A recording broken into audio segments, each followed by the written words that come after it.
विश्व हिंदू परिषदेच्या धर्मप्रसार आयामाअंतर्गत स्वामी श्रद्धानंद यांच्या पुण्यतिथीनिमित्त आयोजित करण्यात आलेल्या धर्मरक्षा दिन कार्यक्रम आज इचलकरंजी येथे भक्तिभाव व उत्साहाच्या वातावरणात पार पडला।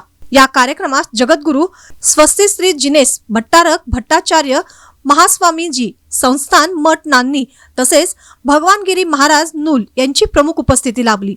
या प्रसंगी विश्व हिंदू परिषद जिल्हाध्यक्ष श्रीकृष्ण गोंदुगुप्पे, जिल्हा मंत्री सुजितजी कांबळे, जिल्हा सहमंत्री प्रवीणजी सामंत, रावसाहेब चौगुले, धर्मचार्य जिल्हा सहप्रमुख सर्जेराव कुंभार, धर्मचार्य संपर्क प्रमुख अमोल शिरगुप्पे, दत्तात्रय डांगरे, बजरंग दल जिल्हा संयोजक अमित कुमार, मुकेश चौथे, बाळासाहेब ओझा, मातृशक्ती प्रांत सत्संग प्रमुख रेवतीताई हनुमनसागर, मातृशक्ती जिल्हा संयोजिका अरुणाताई माने, दुर्गावहिनी जिल्हा संयोजिका कुमारी राजलक्ष्मी आमने यांच्यासह विश्व हिंदू परिषदेचे सर्व पदाधिकारी, कार्यकर्ते तसेच इचलकरंजी शहरातील हिंदुत्वनिष्ठ माता भगिनी मोठ्या संख्येने उपस्थित होत्या।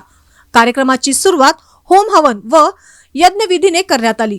हिंदू धर्माच्या रक्षणासाठी उपस्थितांनी धर्मसूत्र बांधून धर्मरक्षणाचा संकल्प केला। या होम यज्ञास राकेश चोते हे सपत्नीक यजमान म्हणून सहभागी झाले। यानंतर प्रमुख मान्यवरांची भाषणे झाली। भगवानगिरी महाराज नूल यांनी धर्माचे महत्त्व अतिशय प्रभावी व मार्मिक शब्दात विशद करत समाजाला योग्य दिशा दिली। तसेच जगद्गुरु स्वस्ती श्री जिनसेन भट्टारक भट्टाचार्य महास्वामीजी संस्थान नान्नी मठ यांनी जैन धर्मीय असूनही हिंदू धर्माच्या रक्षणासाठी अशा कार्यक्रमात सहभागी होण्याचा गौरव व्यक्त केला। त्यांनी प्रभू श्री राम, छत्रपती शिवाजी महाराज व धर्मवीर संभाजी महाराज यांच्या आदर्शावर आधारित जीवनशैली अंगीकारण्याचा संदेश देत उपस्थितांना प्रेरित केले। त्यांच्या विचारांनी संपूर्ण सभागृह भारावून गेला।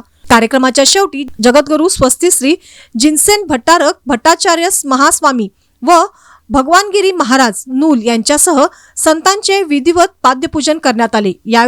यामध्ये गुरुवर्य अमोल देव चंदुरकर व त्यांचे शिष्यवृंद तसेच युवा कीर्तनकार सत्यजित महाराज यांचेही पाद्यपूजन करण्यात आले। स्वामी श्रद्धानंद यांनी शुद्धी आंदोलन व हिंदू समाज संघटनासाठी केलेल्या महाकार्याची आठवण करून देणारा हा धर्म जागृती व संघटना कार्यक्रम अत्यंत शिस्तबद्ध व भक्तिमय आणि प्रेरणादायी वातावरणात यशस्वीरित्या संपन्न झाला।